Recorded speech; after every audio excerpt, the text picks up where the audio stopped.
آج سے تقریباً 2 سال پہلے اسلام آباد ہائی کورٹ میں ایک بہت بڑا ختم نبوت کا سیمینار ہو رہا تھا، جس میں پورے پاکستان سے بار ایسوسی ایشن کے پریزیڈنٹس اور بڑے بڑے سینئر وکلاء تشریف لائے۔ الحمدللہ خصوصی خطاب کے لیے مجھے دعوت دی گئی۔ میں نے ان کے سامنے بیان کرتے ہوئے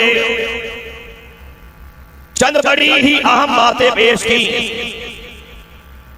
اور میں ان کی تلخیص کرتے ہوئے وہی باتیں آپ احباب کے سامنے پیش کرنا چاہتا ہوں۔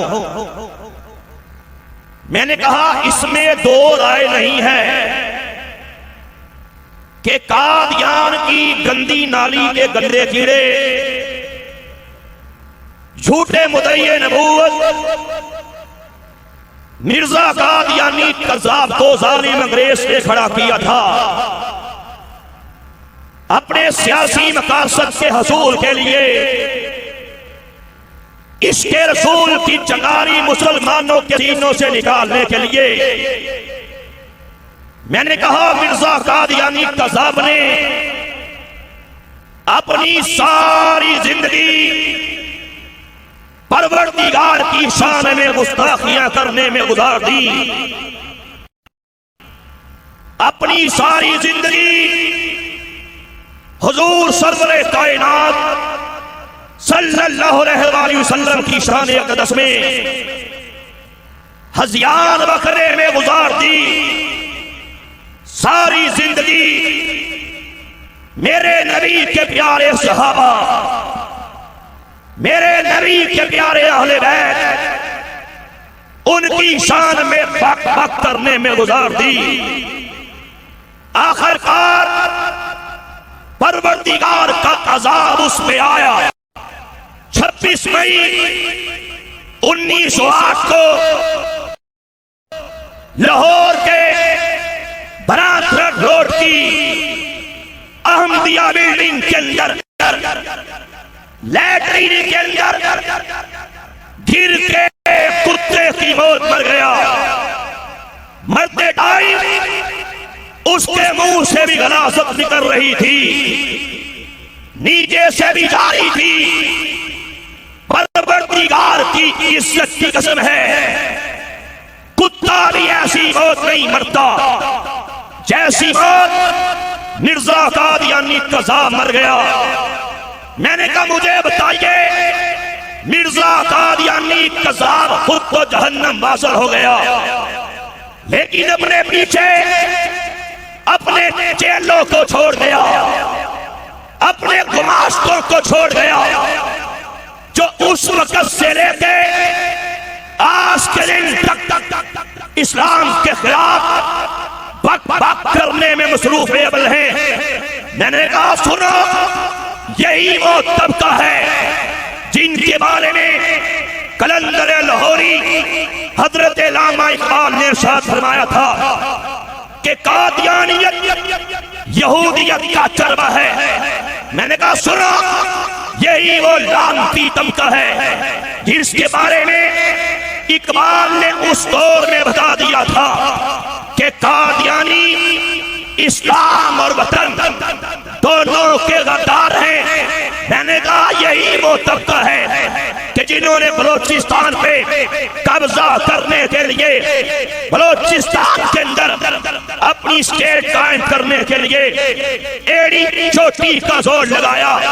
میں نے کہا یہی وہ طبقہ ہے جنہوں نے بانی پاکستان قائد اعظم محمد علی جناح رحمت اللہ تعالیٰ علیہ کو کافر کہا تھا۔ میں نے کہا یہی وہ طبقہ ہے کہ جن کا یہ کتا عقیدہ ہے کہ ان قریب پاکستان ٹوٹ جائے گا، ان قریب اکھنڈ بھارت کو بنایا جائے گا۔ میں نے کہا سنو، یہی وہ طبقہ ہے، میں نہیں کہتا، جاؤ جا کے آج بھی لاہور ہائی کورٹ کے جسٹس اے سمدانی کی وہ رپورٹ کو پڑھ لو۔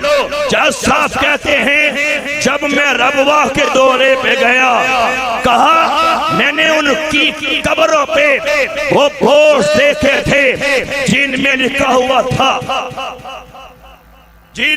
ہوا تھا کہ پاکستان ٹوٹ جائے گا، اکھنڈ بھارت بن جائے گا، اپنے مردوں کو یہاں سے نکال کے بھارت لے جا کے دفن کریں گے۔ میں نے کہا یہی وہ طبقہ ہے کہ اسرائیل کی آرمی کے اندر ہزاروں قادیانی آج بھی بھرتی ہیں۔ میں نہیں کہتا مرزا قادیانی کا وہ حرامی پوتا احمد اس دور میں اس بات کا اعتراف کر گیا کہ اسرائیل کی فوج کے اندر قادیانی بھرتی ہیں، اسرائیل میں قادیانیوں کا مشن قائم ہے، اسرائیل کے اندر قادیانیوں کا مرزا قائم ہے، اور یہی وہ طبقہ ہے جو پاکستان کو توڑنے کے لیے، تباہ کرنے کے لیے، برباد کرنے کے لیے دن رات کام کر رہے ہیں۔ ٹی ایل پی نے پورے پاکستان میں جو قادیانیت کے خلاف جو یہ شعار اسلامی استعمال کرتے تھے، قانون کی مدد لے کے جب انہیں الحمدللہ محفوظ کروایا گیا، ربوہ ٹائم پکار اٹھا، قادیانیوں کا ایم پی اے پکار اٹھا کہ ہمارا پیچھا ان ٹی ایل پی والوں سے کون چھڑا سکتا ہے۔ اب حکومت پاکستان پہ اس بات کا زور دیا جا رہا ہے کہ پاکستان میں ختم نبوت کے قوانین میں چینجنگ کرنے کے لیے، ناموس رسالت کے قوانین میں تبدیلی کرنے کے لیے اس پہ ورکنگ کی جائے۔ یونائٹڈ نیشن ہو، پوری دنیا کا عالم کفر اس بات پہ متحد ہو چکا ہے۔ بس میں آپ کو یہی پیغام دینا چاہتا ہوں، چونکہ میرے حوالے سے آپ جانتے ہیں کہ میرا سارا خاندان، میرا دادا، میری دادی، میرا باپ، میری والدہ، میرے بھائی بہن، میری ساری فیملی حد نگاہ تک قادیانی تھی۔ لاہور میں ہمارا گھر قادیانیت کا مرکز تھا، چونکہ میرے والد صاحب قادیانی جماعت کے پریزیڈنٹ رہے۔ پروردگار نے میرے خاندان میں سب سے پہلے بارش کا، رحمت کا پہلا قطرہ مجھے بنا دیا۔ ایک رات سویا، میرے مقدر جاگ پڑے، خواب میں کیا دیکھا کہ حبیب کبریا حضرت محمد مصطفیٰ صلی اللہ علیہ وآلہ وسلم میری خواب میں تشریف لاتے ہیں۔ کریم آقا صلی اللہ علیہ وآلہ وسلم ایسی نگاہ کرم فرماتے ہیں، قادیانیت کے اندھیروں سے نکال کے اسلام کے چمنستان میں داخل فرما دیتے ہیں۔ الحمدللہ میرا پروردگار ایمان کا نور سینے میں داخل کر دیتا ہے۔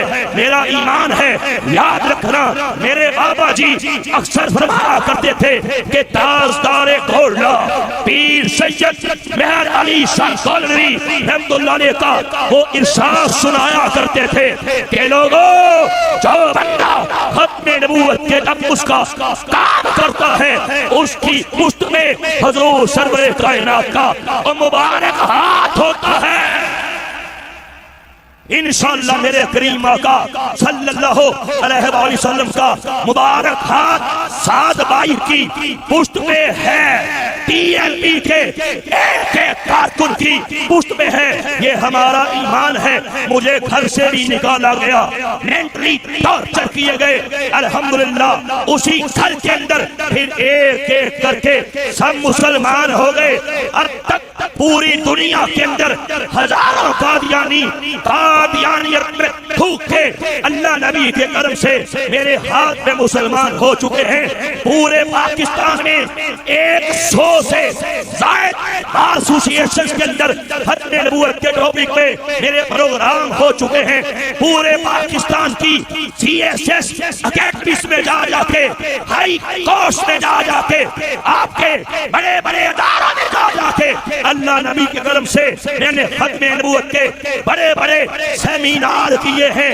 الحمدللہ یہ پروردگار کا کرم ہے, حضور سرور کائنات کی نگاہ کرم ہے. بس میں آپ کو اپنی آخری بات کہہ کے بات ختم کرنا چاہتا ہوں کہ تو سن لو, آج جو بابا جی تمہیں دنیا کے اندر ایک پیغام دے گئے ہیں کہ دنیا والوں ہر حال میں آمینہ کے لال کی عزت کا پہرا دیتے رہنا, ختم نبوت کی چوکیداری کرتے رہنا. ہاں یہ کام کرنے کی بداش میں اگر تمہیں مارا جائے تو دریغ نہیں کرنا, تمہیں پیٹا جائے تو دریغ نہیں کرنا. ہائے تیرے گھر کی سیڑھیوں سے تجھے گھسیٹ کے نیچے لایا جائے تو دریغ نہیں کرنا, تجھے پابندِ سلاسل کر دیا جائے, پسِ دیوارِ زندان کر دیا جائے تو دریغ نہیں کرنا. تیرے سر پہ ڈنڈے مارے جائیں, تیرے منہ پہ تمانچے مارے جائیں, شیلنگ کی جائے, تجھ پہ دھوئیں چھوڑے جائیں تو کبھی پرواہ نہیں کرنی. پھر تم نے دیکھا کہ میرے بابا جی کا نام سن کے, ختم نبوت کے اس جرنیل کا نام سن کے دنیا کی بڑی بڑی سپر پاورز اپنے محلات میں تھر کانپتے تھے. یہ پروردگار کا کرم, حضور سرور کائنات کی نگاہ کرم. پھر تم نے دیکھا کہ ختم نبوت کا جب یہ جرنیل دنیا سے جاتا ہے چہرے پہ تبسم ہے. پھر تم نے دیکھا انسانی تاریخ کا سب سے بڑا جنازہ وہ میرے بابا کا تھا, جس کے جنازے پہ زمین والے بھی تھے, آسمان والے